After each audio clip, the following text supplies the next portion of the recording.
Hello friends, welcome to IACS platform. आज है 9th of सितंबर और 9th ऑफ सितंबर करेंगे हम करंट अफेयर के MCQ। Without wasting our time video start करते हैं। First question, what is IMEC recently seen news. देखो पहले इसका फुल फॉर्म जान लीजिए। IMC क्या है? तो दोस्तों ये है India, I for India, M for middle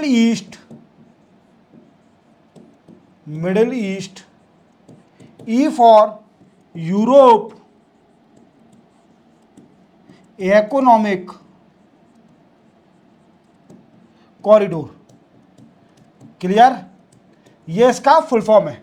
दोस्तों क्या हुआ था कि आप जानते हो, जैसे 2023 में हमारे इंडिया में 2023 में G20 की समिट हुई थी। G20 समिट हमारे इंडिया में हुई थी और ये हर किसी को पता होगा, क्योंकि आपने किसी फेयर में या किसी प्रोग्राम में या फिर गवर्नमेंट बिल्डिंग पर पोस्टर जरूर देखा होगा G20 का, related to India hosting the G20 summit in 2023। Clear? अब 2023 में एक डिसीजन लिया गया कि इंडिया को कनेक्ट किया जाएगा यूरोप से कनेक्ट किया जाएगा और एक कॉरिडोर बनाई जाएगी इंडिया से यूरोप तक के लिए, जिससे क्या होगा कि ट्रेड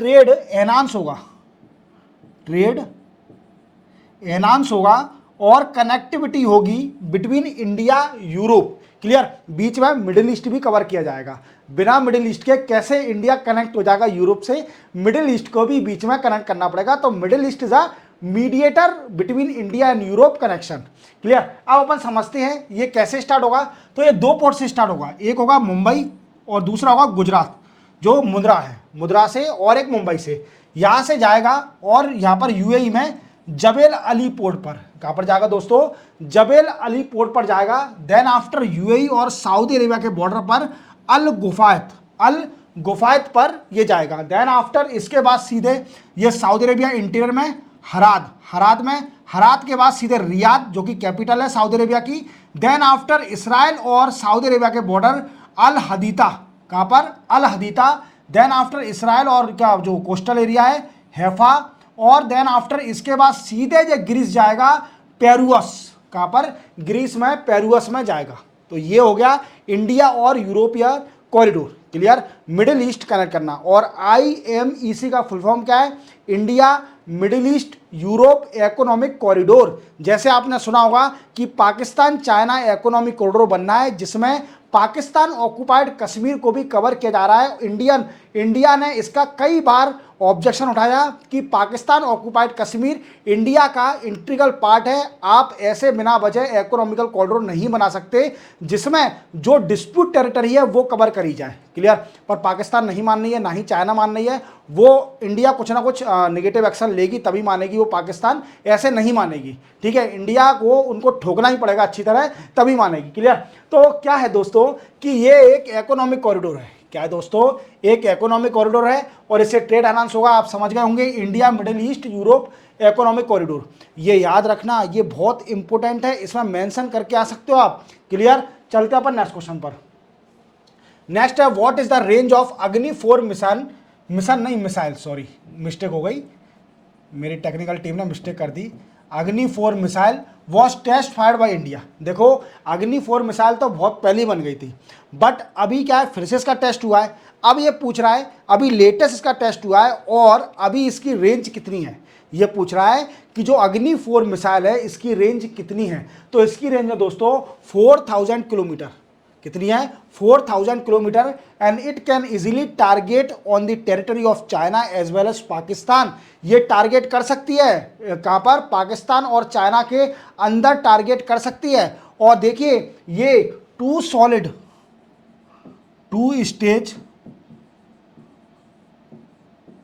सॉलिड प्रोपोलेंट। ठीक है? इसमें 2 स्टेज सॉलिड प्रोपोलेंट है। क्लियर? और ये एक इंटरमीडियरी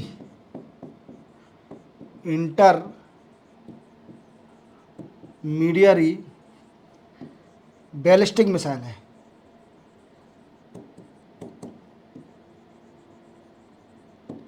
याद रखोगे, इंटरमीडियरी बैलिस्टिक मिसाइल है, याद रखना। ठीक है, अग्नि 4 मिसाइल उसका टेस्ट फायर हो गया है जिसकी रेंज है 4000 किलोमीटर और ये एक इंटरमीडिएट बैलिस्टिक मिसाइल है जिसमें 2 स्टेज है सॉलिड प्रोपोलेंट के। इतना याद रखना, इतना मेंशन करके आ जाना, आपको अच्छे मार्क्स मिल जाएंगे। चलते हैं अपन नेक्स्ट क्वेश्चन पर। नेक्स्ट क्वेश्चन है which state government has approve $10 billion chip plan to be jointly set up by Israel tower semiconductor and Adani group. देखो दोस्तों, अभी मोदी साहब सिंगापुर गए थे, और आप देखना कि सेमी जो कंडक्टर है, सेमी कंडक्टर अभी राइट नाउ माना जाता है कि क्रिटिकल मिनरल है। वो क्या है? क्रिटिकल मिनरल और स्ट्रेटेजिकली इंपॉर्टेंट मिनरल है, क्योंकि सेमी कंडक्टर यूज आता है डिफरेंट अप्लायंस में, जैसे सोलर पैनल में यूज में आएगा, और आपके आईसी इंटीग्रेटेड सर्किट यूज करते हैं, मेमोरी कार्ड यूज करते हैं, पेन ड्राइव यूज करते हैं, इलेक्ट्रॉनिक कंपोनेंट में यूज कराता है सेमीकंडक्टर। तो इसकी यूजेबिलिटी बहुत ज़्यादा है। और इंडिया आप जानते हो 5th लार्जेस्ट इकोनॉमी है और $3.6 ट्रिलियन की इकोनॉमी है इंडिया। तो इंडिया को सेमीकंडक्टर की बहुत ज़्यादा ज़रूरत है। और अभी मोदी साहब सिंगापुर गए थे और सिंगापुर में उन्होंने cooperation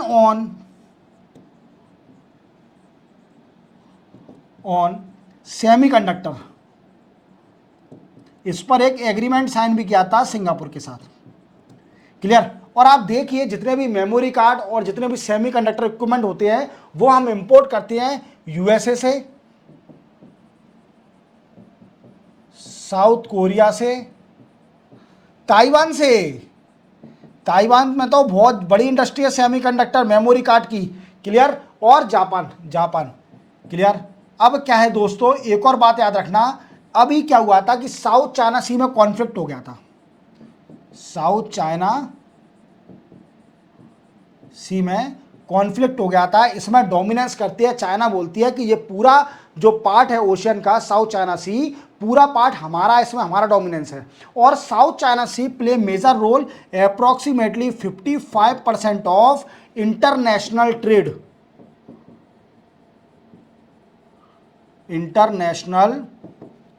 trade pass through south China sea. कहां से पास होता है? साउथ चाइना सी से। तो south China sea is very strategically important for India as well as world. तो क्या हुआ था, कॉन्फ्लिक्ट हो गया था, जिसके कारण इंडिया को सेमीकंडक्टर की वी कैन से शॉर्टेज हो गई थी, इंपोर्ट नहीं कर पा रही थी। क्लियर? तो इसी का रिजोल्यूशन करने के लिए आपने अभी सुना होगा, मैंने आपको बताया भी था, एक कंपनी है कीनिस सेमीकॉन।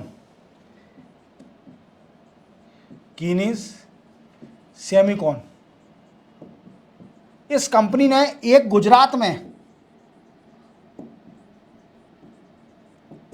चिप बनाने का एक फैक्ट्री भी सेटअप करी है, फैक्ट्री सेटअप करने जा रही है। क्लियर? और ये approximately 60 lakh per day unit develop करेगी। कितनी? 60 lakh per day unit develop करेगी ये। क्लियर? Kaynes semicon company. अब दोस्तों आपको याद रखना है, एक और महाराष्ट्र में अप्रूव कर दिया है, एक $10 मिलियन की चिप बनने की फैक्ट्री बनने जा रही है, जो कि 2 कंपनियों ने, इसराइल टावर सेमीकंडक्टर और अदानी ग्रुप, दोनों मिलके महाराष्ट्र में सेटअप करने वाले हैं। बट महाराष्ट्र ने तो इसको अप्रूव कर दिया है, पर सेंट्रल गवर्नमेंट ने अभी इसको अप्रूव नहीं किया है। और सेंट्रल गवर्नमेंट जब तक इसको अप्रूव नहीं करेगी तब तक ये इंडस्ट्री सेटअप नहीं होगी। तो आपके मन में डाउट आ रहा होगा कि सर सेंटर की पावर क्या है, India is a federal country, state ने जब अप्रूव कर दिया तो इवन बैठ सकती है, सेटअप कर सकती है फैक्ट्री। देखो दोस्तों, सेंट्रल गवर्नमेंट कई सारी सब्सिडीज देती है फैक्ट्रियों को, और जब तक सेंट्रल गवर्नमेंट का अप्रूवल नहीं मिलेगा तो ये फैक्ट्री कैसे अब सब्सिडीज का बेनिफिट ले पाएगी सेंट्रल गवर्नमेंट से। समझ रहे हो मेरी बात को? तो अप्रूवल इसको बहुत ज़रूरी चाहिए। अगर सेंट्रल गवर्नमेंट की सब्सिडीज़ का बेनिफिट लेना है तो इसको अप्रूवल चाहिए फ्रॉम सेंट्रल गवर्नमेंट।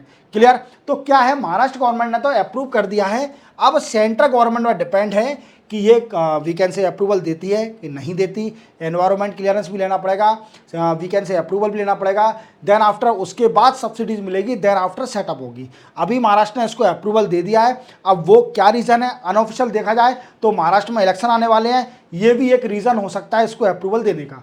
क्लियर? ये जॉब भी कई सारी प्रोवाइड करेगा महाराष्ट्र के अंदर लोकल पीपल को। तो फैक्ट्री, कोई भी बड़ी फैक्ट्री, $10 बिलियन की फैक्ट्री सेटअप होने जा रही है, तो वो कितना एम्प्लॉयमेंट देगी लोकल पीपल को, बाहर के लोगों को। क्लियर? तो ये बेनिफिट है किसके लिए? स्टेट के लिए। क्लियर? चलते अपन नेक्स्ट क्वेश्चन पर। नेक्स्ट क्वेश्चन है विच 2 country conduct Naval exercise Varun. देखो आप देखना ये वरुण एक्सरसाइज बहुत कॉमन है, सबको पता है, मीन जितने भी लोग तैयारी करते हैं, अगर आपको वरुण एक्सरसाइज के बारे में नहीं पता है तो आप अच्छे से तैयारी नहीं कर रहे हो, क्योंकि वरुण एक्सरसाइज बहुत कॉमन है, इंपॉर्टेंट है और इवन सबको पता ही होता है। वरुण एक्सरसाइज इंडिया और फ्रांस के बीच में होती है। क्या है इंडिया वरुण एक्सरसाइज? ये नवल एक्सरसाइज है, नवल एक्सरसाइज। क्लियर? ये नवल एक्सरसाइज है और इंडिया ने अपना आईएनएस भेजा है तबार, आईएनएस तबार गया है इसमें नवल एक्सरसाइज में, जो कि फ्रांस में हो रही है। वरुण, वरुण नाम है इसका, याद रखना। और ये 22nd एडिशन है, 22nd एडिशन, तो याद रखना बहुत बड़ा, मतलब 21 एडिशन तो हो चुके हैं, 21 बार तो ये एक्सरसाइज हो चुकी है और 22nd एडिशन फ्रांस में हो रही है, जिसमें इंडिया ने आईएनएस तबार भेजा है और ये वरुण नाम की एक्सरसाइज नवल एक्सरसाइज है। क्लियर? चलते अपन नेक्स्ट क्वेश्चन पर। नेक्स्ट है, who has been awarded 2024 Jackson Wild legacy award. देखो ये अवार्ड बहुत प्रेस्टिजियस अवार्ड माना जाता है इसको, ये प्रेस्टिजियस अवार्ड है। क्या है? प्रेस्टिजियस अवार्ड है, याद रखोगे। और ये अवार्ड दिया जाता है उन लोगों को जो कि wild life and environment film making करते हैं, एनवायरमेंट और वाइल्ड लाइफ पर फिल्म बनाते हैं, इनको इंडिया के पर्सन को मिला ये अवार्ड, प्रेस्टिजियस अवार्ड है। और ये मिला है माइक पांडे जी को। किसको? माइकी पांडे जी को। और ये कौन है? देखो आप कैमरा लिए हुए हैं, फिल्म मेकर हैं, ये एनवायरमेंट से रिलेटेड फिल्म मेकर हैं और वाइल्ड लाइफ से रिलेटेड फिल्म मेकर हैं। कैमरे, फोटो और मूवी बनाते हैं कई वाइल्ड लाइफ अपने एनवायरमेंट के ऊपर, तो इनको अवार्ड दिया है प्रेस्टिजियस अवार्ड, जिसका नाम है Jackson Wild legacy award. Clear? और माइकी पांडे जी को मिला है। चलते अपन नेक्स्ट क्वेश्चन पर। नेक्स्ट है, which state government approve 33% Kota for women in police force. देखो आप जानते हो कि वुमेन का पार्टिसिपेशन पुलिस फोर्स में बड़ा ही कम है। क्यों कम है? और वुमेन पुलिस फोर्स की बहुत ज़रूरत है इस टाइम इंडिया में एज वेल एज और स्टेट में, सेंटर में वुमेन पुलिस की बहुत ज़्यादा ज़रूरत है, क्योंकि क्राइम तो वुमेन के द्वारा भी कंडक्ट करा जाता है, बट हमारे कानून ऐसे हैं कि वुमेन को क्रिमिनलाइज, जो क्रिमिनल वुमेन है उसको ट्रीट कौन करेगा? सिर्फ ओनली लेडीज़ वुमेन ही ट्रीट करेगी। क्लियर? जो भी करना है वो लेडीज़ वुमेन ही करेगी, जो लेडीज़ पुलिस फोर्स होगी। तो राजस्थान गवर्नमेंट ने जब इलेक्शन से पहले अपने मैनिफेस्टो में बोला था, मैनिफेस्टो में बोला था कि हम वुमेन को 33% कोटा देंगे इन पुलिस फोर्स। किसमें? पुलिस फोर्स में 33% कोटा देंगे, राजस्थान सरकार ने अपने मैनिफेस्टो में बोला था, जो कि बीजेपी गवर्नमेंट है। और यहाँ के सीएम कौन है? भजन लाल शर्मा, भजन लाल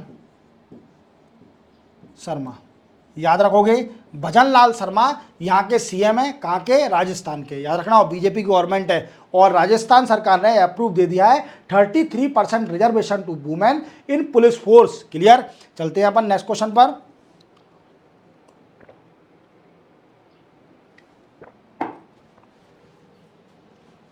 नेक्स्ट क्वेश्चन है, which day is observe as international literacy day 2024।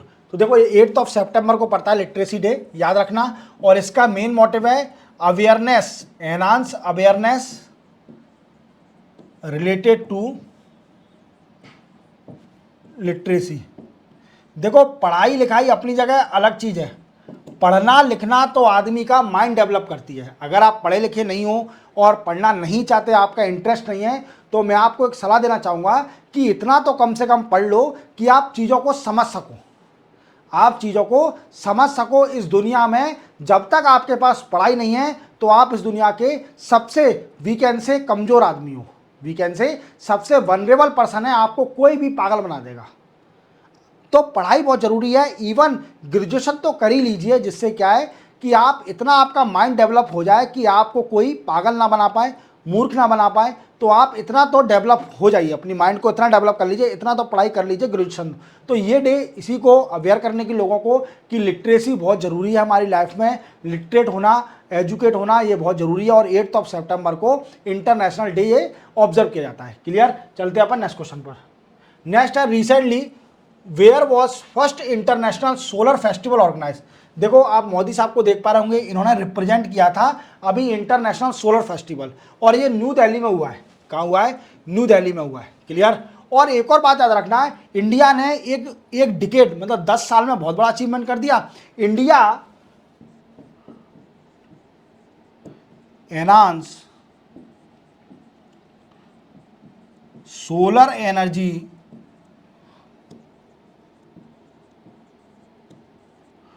(32 times in a decade।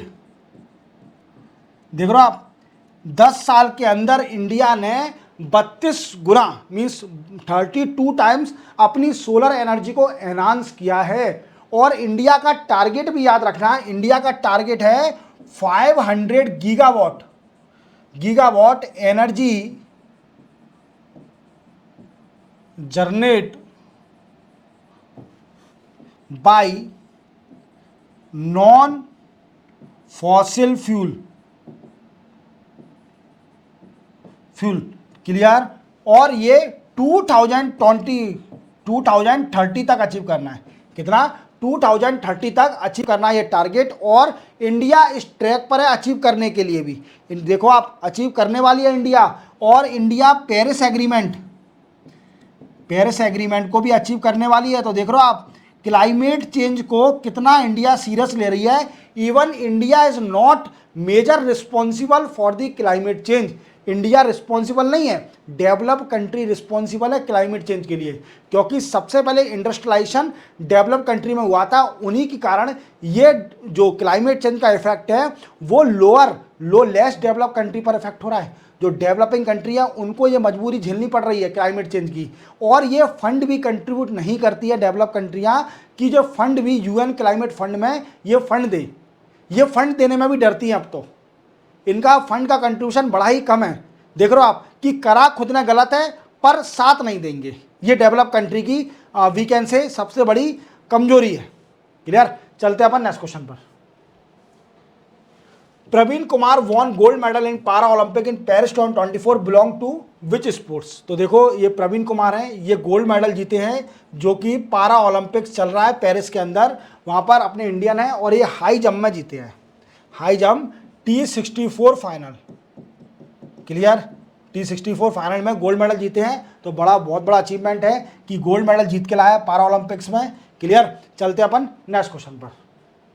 Simple था। विच day is observe the international vulture awareness day 2024। देखो वल्चर अवेयरनेस डे ये कब से स्टार्ट हुआ? तो ये स्टार्ट हुआ initiative begin in UK and France since 2009 से ये इनिशिएटिव चल रहा है। क्लियर।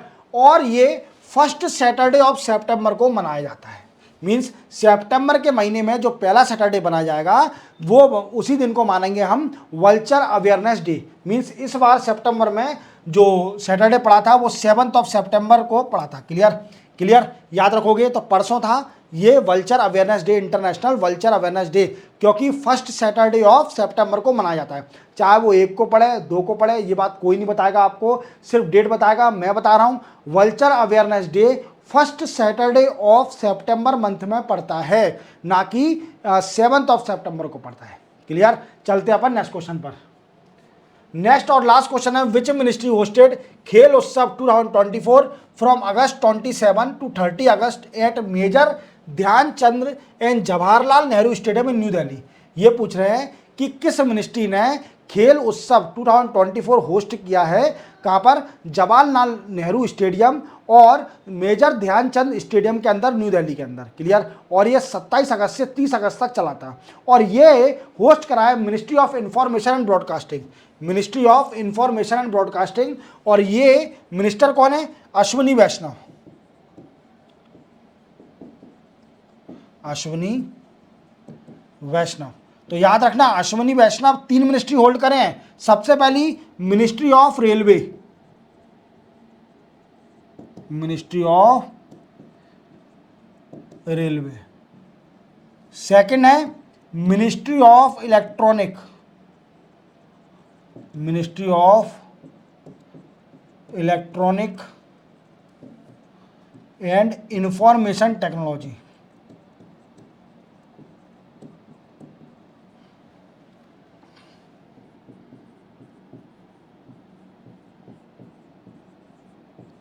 क्लियर। और थर्ड मिनिस्ट्री है मिनिस्ट्री ऑफ